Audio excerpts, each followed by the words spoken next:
Eric Alexander, what was the reaction to Rutherford Hayes being declared the winner? It was certainly controversial. Democrats were, of course, furious. They believed Hayes, this was illegitimate. Um, Tilden, for example, throughout this process, was receiving scores and scores of letters urging him to challenge the outcome. Many said, challenge it via the courts. You should sue. Take this to the Supreme Court.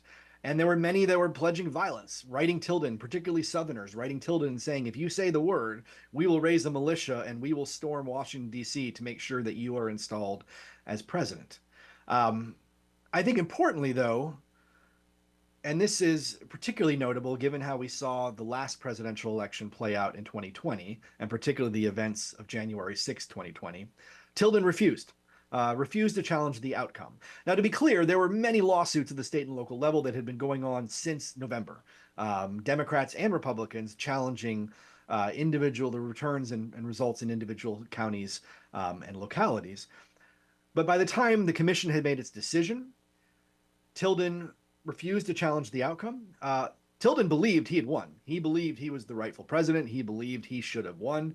But like many other Americans, Tilden personally feared another civil war. He feared sectional conflict. He feared what a prolonged conflict over the election might do. That had already been controversial enough. It had already taken long enough. It had been such a severe and unprecedented constitutional crisis. Tilden was not willing to make this any worse than it had already been. So he quietly accepted the outcome. Even as many of Democrats, as well as many of his own personal advisors, encouraged him, asked him to challenge the outcome.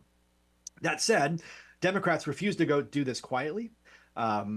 They were using all the parliamentary maneuvers they could in Congress to try and prevent Hayes from taking office.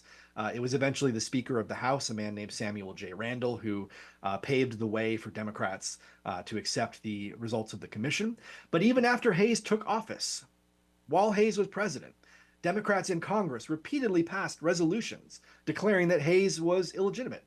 So Democrats, again, very, very upset, very furious. Republicans, of course, believed that given all of the widespread violence and intimidation in the South, that had Black Americans in the South been allowed to vote, as they should have been, Hayes would have easily been the winner, and that this was the rightful outcome.